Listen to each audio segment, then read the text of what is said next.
How power manifests itself can come from the top down or the bottom up. In this section, we're going to talk about public policy and power and how that manifests itself in recreating the built environment. We spoke briefly before on policy and how, despite the fact that the majority of impoverished people in the US are women, women only make up 22% of all mayors who impact the policy towards making a better city for everyone. That kind of disconnect, and again, implicit or explicit bias, can change the way that we prioritize different policy changes that impact the ground level.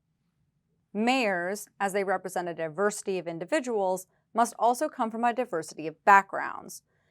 Policy, of course, is important for a myriad of reasons. It allows for certain things, disallows for others, but it also can shape the lives of people at a very individual level. Some of that is pretty obvious, but at a wide scale, we actually have scientific research now which showcases the impact on women and girls when policies by and for women are enacted.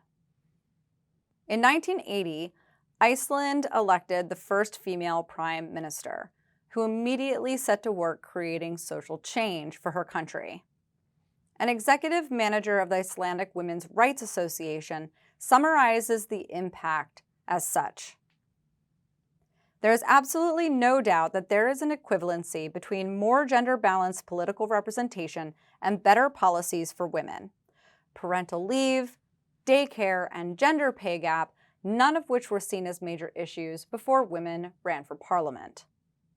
Because of her experience as a woman, as well as her experience as a mother, she was able to come to the table and create these social changes that have made an impact 4 decades later.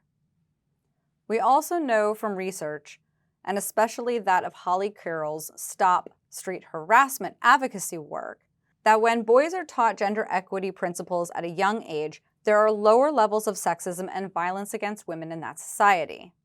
Visibility makes a difference, but representation within that power structure is what actually creates the policies necessary to create social change. One of the strategies currently being used to enact greater gender equity in our cities through policy is called gender-balanced budgeting. Gender-balanced budgeting is a strategy to achieve equality between women and men by focusing on how public resources are collected and spent. It is an approach for budgeting that can improve it when fiscal policies and administrative procedures are structured to address gender inequality. When properly done, one can say that gender budgeting is good budgeting.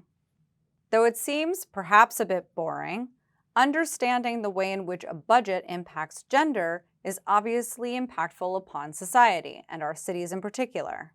If we can break down a budget and see how it impacts different genders, then we can say more concisely whether it is equitable or inequitable towards a gender impact on that city.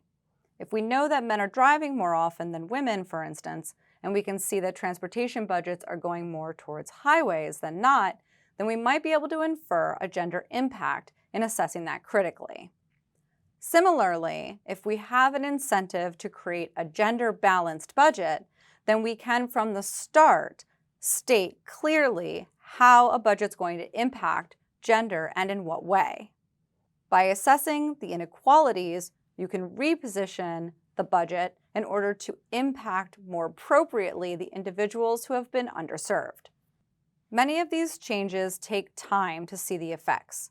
In Iceland, for instance, we didn't clearly understand the impact until decades later. Social change is very difficult. Societal norms are ingrained in a culture to an extent that it takes a lot of work to shift its focus. Much of the work that needs to be done now will probably end up impacting future generations more than our own. In a similar way, through the passage of Title IX in 1972, we have still only seen one generation of women impact the built environment to its fullest extent.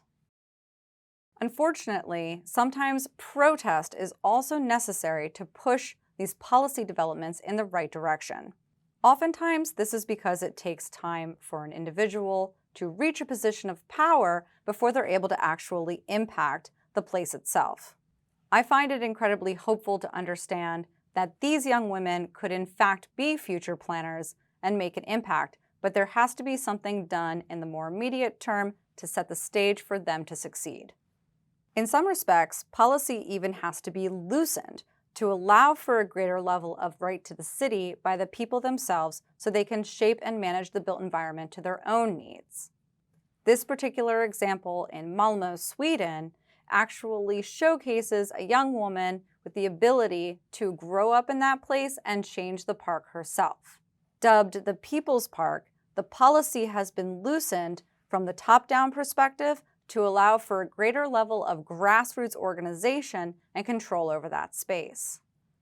This level of agency and autonomy will allow her to have a greater impact on the city itself, understanding that she has a right to the city and an ownership over place. That will move beyond this park itself, it will move beyond public spaces themselves, and will represent that kind of change for society in policy and other professional capacities.